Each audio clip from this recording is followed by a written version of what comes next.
Welcome to Sarah Wood's Tale. Where stories comes alive, please do well to hit that subscription button and turn on your notification bell for subsequent stories. The Cole Mansion was a palace, tall walls, sparkling marble floors, and rooms so quiet you could hear your own heartbeat. But inside all that beauty was a man who lived in silence. Nathan Cole, 35, was one of the richest men in the country. He owned real estate, oil companies, and tech firms. People called him the Ice King because of his cold eyes and emotionless voice. But Nathan wasn't always like that. Something had broken inside him a long time ago, and he never spoke about it. He lived alone in that big house, except for his workers. And among them was Amelia, a soft-spoken maid with bright eyes and dreams too big for her small salary. Amelia was 23, a girl from a small village who had come to the city to find a better life. She worked hard, cleaned every corner, and always greeted everyone with a smile even if they ignored her. Nathan rarely spoke to her. He gave orders through his manager or sent messages through his assistant. But one morning changed everything. It was raining heavily that day. Amelia was mopping the marble floor in the hallway when she slipped. "Ah!" she cried out, falling hard. A door opened sharply. Nathan stepped out, frowning. "What's going on?" Amelia looked up, shocked. I slipped, sir. I'm sorry." Nathan stared at her. Something about the way she looked, sitting on the floor, water dripping from her forehead, caught his attention. "You should be more careful," he said, but his voice was softer than usual. She nodded, wiping her face. "Yes, sir. Thank you." From that day, he noticed her more. The way she hummed while cleaning. The way she always made sure the flowers in the hall were fresh. She was different from the other staff, gentle, kind, and never greedy. A week later, she brought him tea. He looked up from his laptop. "You're not the one who usually brings this. I thought I'd help out." "I hope I didn't break any rule," she said quickly. Nathan gave a small smile. "No. Sit for a moment." Amelia froze. "Sit. With him." He pointed at the chair opposite. "Just for a minute." She sat, nervous, holding her hands in her lap. "What's your name?" "Amelia, sir." He nodded. "How long have you worked here?" "Almost a year, sir." Nathan looked at her closely. "You don't talk much." "I try not to, sir. I don't want to bother anyone." "That's rare," he said. From then on, Nathan began asking for her specifically. Let Amelia bring the coffee. Amelia should arrange the books. His staff noticed, but no one dared say anything. Late at night, Nathan would sometimes come to the kitchen and find her cleaning. "You're still awake?" he'd ask. "I like finishing my work properly." "You work too hard." She'd smile and say, "Hard work is my only inheritance." One evening, he found her crying in the garden. "Amelia," he asked. She quickly wiped her face. "I'm sorry, sir." "What happened?" "I just miss my mother. She died when I was little." Nathan didn't say anything for a while. Then he sat beside her. "I lost my parents when I was 17. I know how that feels." Amelia looked at him, surprised. "I didn't know. I don't tell people." That night, their silence became a kind of comfort. They didn't talk much, but their eyes said enough. And so, a quiet love began to grow, unspoken, delicate, and hidden from the world. Their secret love continued for months. When no one was around, Nathan would pull her into his arms and kiss her gently. They didn't go on dates or take photos. Everything was quiet, behind closed doors. But to Amelia, even stolen moments felt like heaven. "I never thought I'd fall for someone like you," she whispered one night, her head on his chest. Nathan brushed her hair. "You didn't fall. You rose. You lifted me." Amelia smiled. "You make me feel special." "You are," he said, then kissed her forehead. But Nathan had a secret, one he had buried deep. He couldn't father a child. He had found out 5 years earlier after trying and failing to start a family with his ex-fiancée. Doctors had confirmed it. No treatment worked. He kept it a secret from the world, especially women. But now, with Amelia, the truth started to haunt him again. She often looked at babies in magazines or smiled at the gardener's children. One afternoon, while they sat in his private library, she gently touched his hand. "Nathan, can I ask you something?" "Of course." She hesitated. "Do you want children one day?" The question hit him like a slap. He stood up suddenly. "Why would you ask that?" I dream of being a mother someday. Of holding a child, building a home. I'm not saying now. I just wanted to know if you ever think about that." Nathan's face turned cold. No, I don't want children. Ever." Amelia blinked, surprised. "Oh, I didn't know. That's not something I discuss casually," he snapped. "I'm sorry. I didn't mean to offend you. What? You thought we'd get married and have a happy family? That I'd take you away from cleaning floors and give you a fairy tale life?" His voice was sharp now. His words cut deep. Amelia stood, tears in her eyes. "I didn't mean it like that. I love you, Nathan. I'm not asking for riches. I just wanted to know if there's hope for a future." Nathan turned away. He was scared that she would leave if she knew the truth. So instead of being honest, he got angry. "Maybe this was a mistake," he said coldly. Amelia gasped. "What? You and I? This thing between us? It was never going to last." Her heart broke right there. "I gave you my heart," she whispered. "I didn't ask for it," he said. Amelia backed away slowly. "You're lying. You're pushing me away because you're afraid. Talk to me. There's nothing to talk about." "But I love you," she said through tears. "Doesn't that mean anything?" Nathan didn't answer. Amelia waited, but the silence was her answer. She turned and walked away. Later that night, she packed her few clothes and left the mansion. No one stopped her. Not even Nathan. But as she walked into the night, holding her stomach, she felt something inside her, something new. A quiet hope. 3 weeks had passed since Amelia left the mansion. She stayed with a friend for a while, trying to pull herself together, until her world started to shift again. Her period was late. At first, she ignored it. Maybe it was stress. Maybe her body was just tired. But when the sickness came every morning, and her appetite changed, she knew. She was pregnant. Her hands trembled as she looked at the result on the test strip. Positive. Tears filled her eyes, not from fear, but from something deeper. "A piece of Nathan is growing inside me," she thought. "He doesn't want me, but this child is part of both of us." Determined to tell him, she returned to the Cole mansion. She stood at the large gate, heart pounding, as the security guard stared at her like she didn't belong. "Mr. Cole said no one should let you in," the guard said coldly. "Please," she begged. "I just need 5 minutes. It's important." After much pleading, the guard made a call. A few minutes later, Nathan himself came out, dressed in black trousers and a crisp white shirt. His face looked tired, but his voice was hard. "What are you doing here?" Amelia clutched her bag. "Nathan, please. I need to talk to you.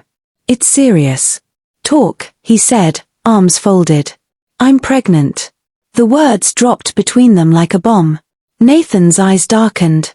"Pregnant? With whose child?" Amelia flinched. "Yours." He laughed. A cold, bitter laugh. "You expect me to believe that? After you disappear for weeks and suddenly come back with a baby story?" "I didn't disappear. You told me to leave. Nathan, I haven't been with anyone else. You know that." "Do I?" he snapped. "Or were you just waiting for the right moment to trap me?" Amelia's voice shook. "Trap you? Nathan, I loved you. No, you loved my money. You thought you could fool me, get pregnant, force marriage, and become Mrs. Cole. I should have known better." Her face went pale. "How can you say that? After everything?" "Enough," he barked. "This conversation is over. You won't trick me like others have. Do you know how many women have tried to pin children on me?" Tears spilled down her cheeks. "I'm not those women. This baby is yours. I didn't even want anything from you. I just thought, you deserved to know." Nathan's voice dropped to a cruel whisper. Even if that baby was mine, which it's not, I wouldn't want it. I don't want you. I never did. Amelia gasped like he'd slapped her. Leave, he said. And don't come back. If you ever mention my name again, I'll make sure no one believes you. She stood frozen, heart breaking all over again. Then, without another word, she turned and walked away. But as she stepped into the dusty street, the sun hot on her skin, she held her belly gently. You may not want us, she whispered, but I will never abandon you. Life outside Nathan's mansion was cruel. Amelia had no home, no money, and no family in the city. Her only friend had traveled out of the country. She slept in abandoned shops or under bridges. Hunger gnawed at her daily, and her clothes grew tighter as her belly grew bigger. People stared. Some whispered. Others mocked. She probably slept around, someone said once at a food stand. She's one of those gold diggers who failed, another laughed. Amelia kept her head down, wiping tears at night when no one could see. She tried to get cleaning jobs, but most people didn't want a pregnant woman. One man offered her money to spend the night with him. She ran. After weeks of walking, begging, and sleeping on benches, her body began to fail. She fainted one morning in front of a hospital gate. Luckily, a kind nurse named Grace saw her collapse. Hey! Someone help me! Grace shouted, rushing to Amelia. When Amelia woke up, she was in a hospital bed, weak but alive. Grace sat beside her, holding a bottle of water. You're lucky, she said gently. You and your babies are okay, for now. Babies? Amelia whispered. Yes, twins. Didn't you know? Amelia's eyes widened. No. I didn't know. Grace smiled. You're going to be a mother of two. Amelia burst into tears. Grace took her hand. Whatever happened before, you're safe now. I won't let you go back to the streets. From that day, Grace became her guardian angel. Grace took her home, gave her food, helped her bathe, and even bought her new clothes. Her tiny apartment was warm and full of laughter. Grace lived alone, but she had a big heart. Why are you doing this? Amelia asked one night. Because I've been where you are, Grace said. I lost everything once too. And someone helped me. Now it's my turn. Amelia touched her belly and smiled. God bless you. Months passed quickly. Amelia grew stronger. She helped Grace around the house, sometimes made jewelry to sell at the market. Slowly, she began to find peace. When her water broke, Grace rushed her to the hospital. It was a long, painful labor, but Amelia didn't give up. She held on to the thought of her babies, her miracle. Hours later, the cries of two newborns filled the room. A boy and a girl, the doctor said. Amelia cried as the nurse placed the babies on her chest. They're perfect, she whispered. My angels. Grace stood nearby, crying too. Amelia named the boy Mason and the girl Maya. As she held them in her arms, she looked out the hospital window at the stars. You'll never be alone, she whispered. I promise. And somewhere, miles away, in a cold mansion, Nathan Cole sat by his window, staring into the night, never knowing that the family he once rejected had just come into the world. Life with twins wasn't easy, but Amelia found joy in the little things. The way Mason smiled in his sleep. The way Maya held her finger tightly. They gave her a reason to fight. Grace stood by her side like a sister. Together, they formed a strong team. One afternoon, as Amelia was preparing porridge, a neighbor walked in and said, "This smells amazing. You should sell this." Amelia laughed. Who would buy food from a poor single mother like me? But the idea stayed in her heart. The next week, with Grace's help, she borrowed a small table and placed it outside their building. She made a few plates of rice and stew, and a sign that read Amelia's Kitchen, Home Taste You Can Trust. On the first day, she sold only 2 plates. On the second day, 5. But by the end of the week, people were lining up. This tastes like my grandmother's food, one man said. Do you take orders for events? A woman asked. Amelia smiled through it all, carrying Mason on her back and feeding Maya between orders. The business started to grow slowly. She used every little profit wisely. She bought a bigger pot, then hired a young girl to help with washing dishes. She saved carefully, never spending on anything unnecessary. Years passed, and Amelia's kitchen grew from a street-side table to a small restaurant, then 2, then 5. She became known as the woman who rose from nothing. Reporters came to interview her. Magazines wrote stories about the single mom who built a food empire. At a business award show, a presenter said, "Today, we honor Amelia Brooks, a woman of strength, vision, and resilience." She walked on stage in a long blue dress, her hair neatly tied, her skin glowing. "Thank you," she said, holding the microphone. "Many years ago, I had nothing but tears and 2 tiny babies in my arms. But I learned that rock bottom can become a strong foundation if you don't give up. Today, I don't just cook food, I serve hope." The crowd clapped wildly. Later that night, at home, Maya sat on her lap and asked, "Mommy, why were people clapping for you?" Amelia smiled. "Because they saw how far we've come." Mason chimed in, "Are we rich now?" She laughed. "We're not rich yet, but we're blessed. And we'll always be okay as long as we have each other." Amelia looked out the window. The sky was dark, but her heart was full of light. She was no longer the maid who begged for love. She was a mother, a businesswoman, and a woman of substance. In a tall glass building on the other side of town, Nathan Cole sat at the head of a boardroom table, his face blank as his managers spoke. "Sir, our stocks have dropped another 12% this quarter. The tech division lost the Shard contract. We may need to lay off half the staff if we don't act fast." Nathan leaned back in his chair. Years had passed, but the pressure of failure was something he had never felt before. His empire, once untouchable, was crumbling. "How did we get here?" he muttered. His assistant cleared her throat. "Sir, there's still one option." Nathan looked up. "Which is?"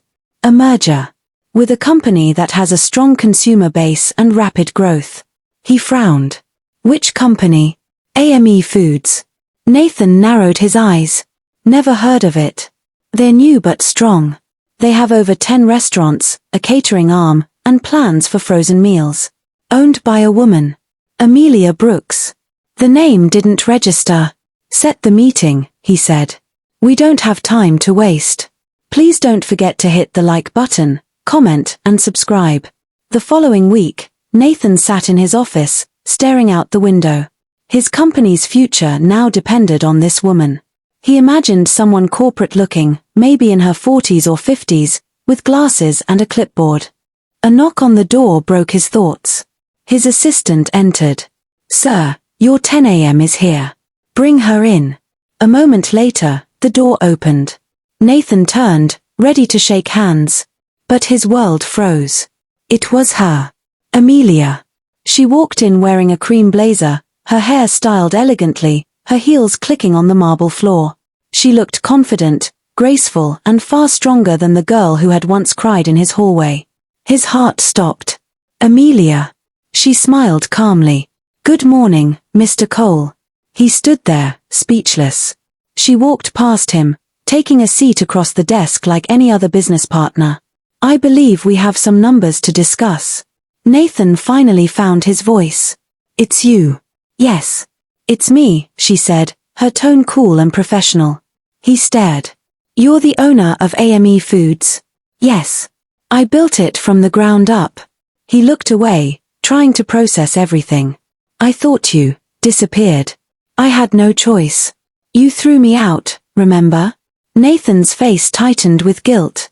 Amelia continued, "But let's focus on business. I'm here because your company needs help. And I'm willing to help for the right terms." Nathan sat down slowly. "This isn't how I imagined seeing you again." She folded her arms. "Life rarely goes the way we imagine, does it?" They went through the documents. Nathan tried to keep it professional, but his eyes kept drifting to her face. She had changed, stronger, wiser, unstoppable. When they finished, Amelia stood to leave. "I have one more thing to show you," she said. She walked to the door and opened it. 2 children walked in, Maya and Mason, holding hands, dressed in smart clothes. Nathan's heart dropped. They looked just like him. He stood up slowly. "Are these?" "Yes," Amelia said softly. "Your children."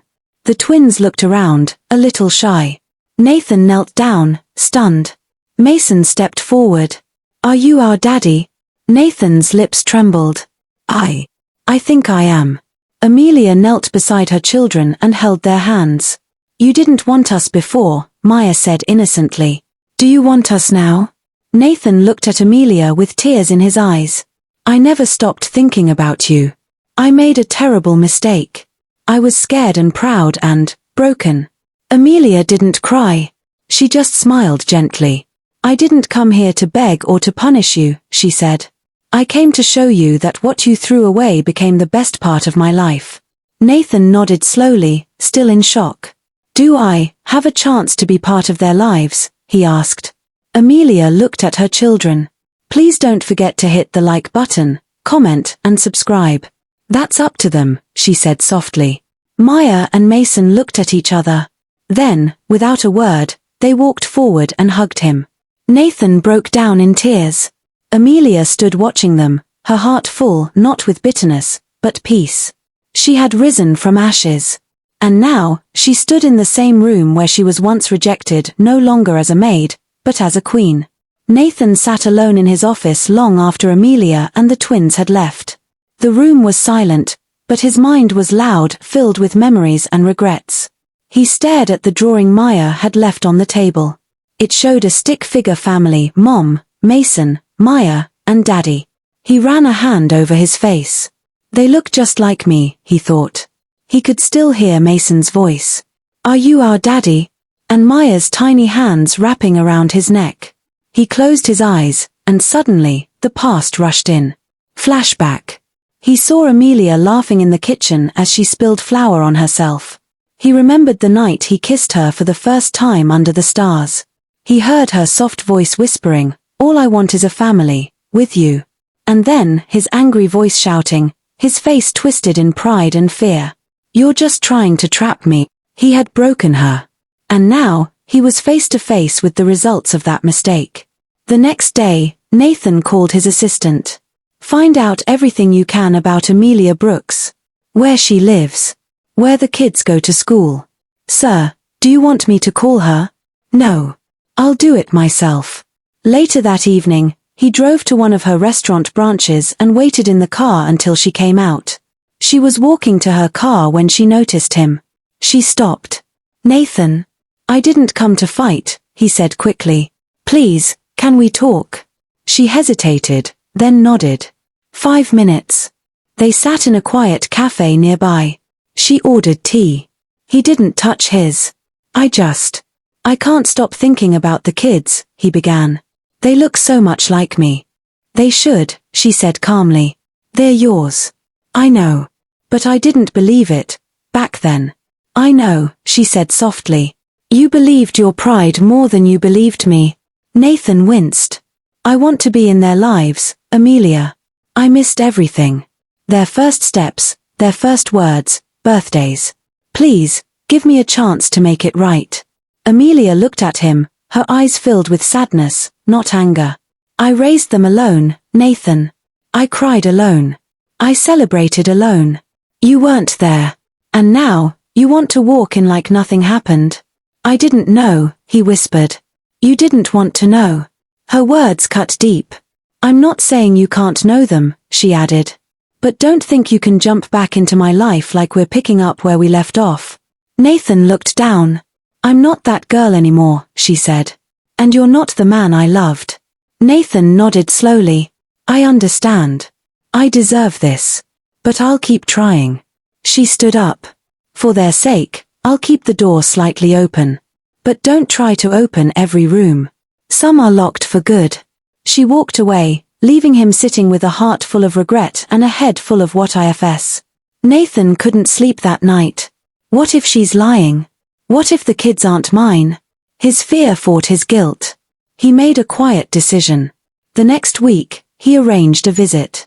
He brought gifts, books, toys, puzzles, and the twins were excited. Mason asked him a million questions. Maya sat on his lap and told him about her favorite color. Amelia watched, cautious but silent. Before he left, Nathan hugged them both. In his pocket, hidden deep, were 2 used straws from their juice boxes, his way of getting DNA samples. He sent them for a private test. I just need to be sure, he told himself. 2 weeks later, the results came. Positive. 99.99% match. Nathan stared at the paper, hands shaking. He read it over and over, like it would change. Please don't forget to hit the like button, comment, and subscribe. They're mine. She told the truth. I really am their father. His chest tightened. Tears burned in his eyes. I ruined everything, he whispered. Suddenly, a memory hit him, his old doctor's words years ago. I'm sorry, Mr. Cole. You're medically impotent. Natural conception is unlikely. But if he had kids, was that diagnosis wrong? He picked up his phone and dialed. Hello, Dr. James. It's Nathan Cole. I need to see you. Now. At the clinic, Dr. James looked uncomfortable. I just received DNA results, Nathan said, placing the paper on the desk. Those children are mine. But you told me I couldn't father kids. You said I was infertile. Dr. James looked at the results, then sighed heavily. There's something I need to tell you. Nathan's heart pounded. What? There was a mistake. The test you took, it was mixed with another patient's result. A rare mix-up. I found out months later, but by then you'd left the country, and I never got the chance to correct it. Nathan's mouth dropped open. You're telling me I've been fertile all this time? Yes, the doctor said, guilt covering his face. I'm truly sorry. I should have tried harder to reach you. Nathan stood up, rage boiling inside. You don't understand. I destroyed someone's life because of this. He stormed out, fury and heartbreak fighting inside him. Back at home, he stood by the window in silence. He remembered the day he screamed at Amelia. The day he threw her out. The night she begged him to believe in their love. He had called her names. He had walked away. Now he knew the truth. He wasn't just wrong. He was the villain in her story. He looked at a photo of Maya and Mason on his phone. God, what have I done? He sat on the floor, burying his face in his hands. For the first time in years. Nathan Cole cried. Not for business. Not for image. But for the woman he lost and the family he could have had. Nathan stood outside the small park where Amelia had agreed to meet. The twins ran around with a kite while Amelia sat on a bench, her face calm but unreadable. He approached slowly. Hey, thank you for coming. Amelia nodded. It's not for you. It's for them. Nathan looked at the children, and his chest ached. Maya saw him first. Daddy, she shouted, running up to him. Mason followed behind, a little slower, more unsure. Nathan knelt down and opened his arms. Maya hugged him tight. I missed you, she whispered. Nathan hugged her tightly, blinking back tears. I missed you too, princess. Mason stood a few feet away. Are you really our daddy? Nathan turned to him. Yes, son. I am. And I'm sorry it took me so long to come back. Why didn't you want us? Mason asked, eyes wide and honest. Nathan's heart shattered. It wasn't about you. It was never about you. I made a terrible mistake. I thought I couldn't be a dad. Someone told me I couldn't have children, and I believed it. But I was wrong. Mason looked down. Mommy was sad. She cried when you left. Nathan's voice broke. I know. And I've cried too, Mason. Every day since I realized what I lost. The boy stared at him. Are you going to leave again? No.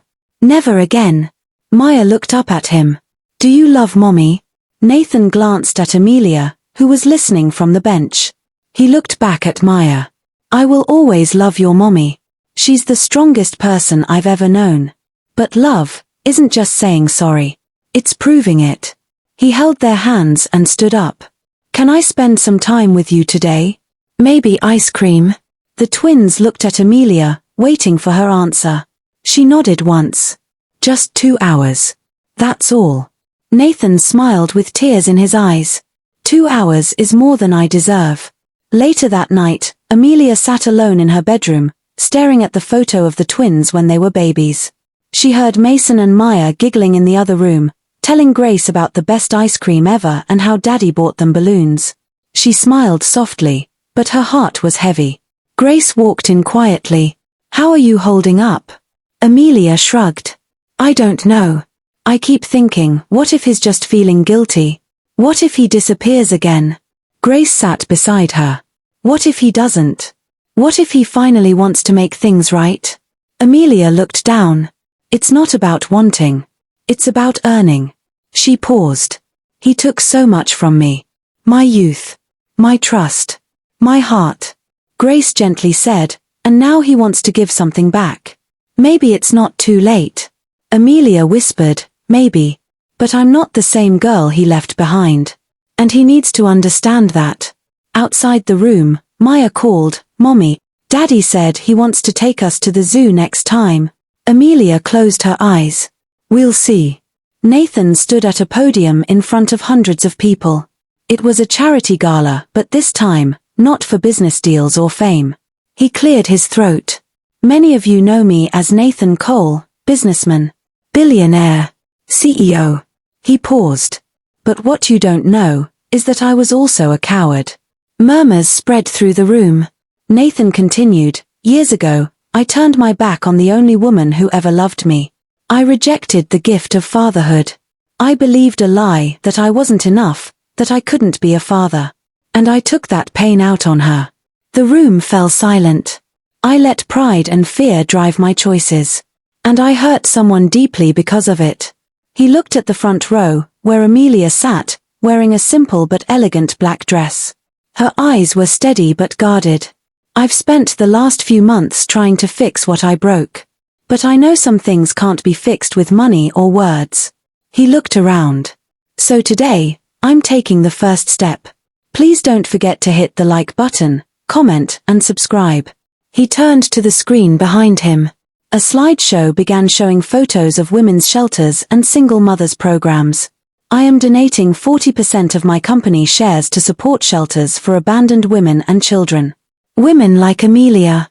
Children like Mason and Maya." The crowd gasped.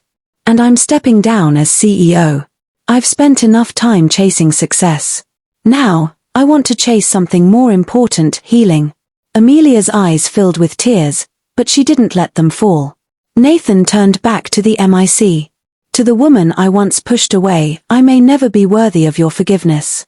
But I promise to spend the rest of my life earning the right to be in our children's lives. Not as a billionaire, but as a better man." The room erupted in applause. Amelia stood, clapping quietly. Not for the performance, but for the change. After the event, they stood alone in the garden behind the hall. Nathan looked nervous. "Thank you for coming." "I almost didn't," Amelia admitted. "I didn't want another speech. I wanted proof." "And did you get it?" She looked up at him. "You're learning." "Finally." He nodded. "I'll never ask to go back to how things were. I just want a future, even if it's just as a father." Amelia took a deep breath. "You can be in their lives. But on my terms. You show up when you say you will. You don't buy their love. You earn their trust." "Agreed," Nathan said. She added, "And don't confuse co-parenting with a second chance at romance. We're not going back there." "I know," he said gently. "And honestly, I don't want to rush anything. I just want to do right by all of you." They stood in silence for a moment. "Thank you," she whispered, "for finally standing up. Not as a man of wealth, but as a man of worth." Nathan looked at her with a soft smile. "It's about time I grew up." 1 week later, Mason and Maya sat in their room, drawing pictures. Mason drew a house with 3 people holding hands. "This is me, you, and Daddy." Maya giggled. "You forgot Mommy." Mason added her in. "Now it's perfect." Amelia walked by and peeked at the drawing. She smiled. Maybe the past had been painful, but the future, it was finally filled with hope. She had lost everything, and built something even better. Not just a home, not just a business, but a legacy of strength. And as she watched her twins laugh, she knew. Rejection didn't define her. Her rise did. The story didn't end with heartbreak. It ended with healing. Thank you for watching. Please don't forget to hit the like button, comment, and subscribe to get more interesting stories like this.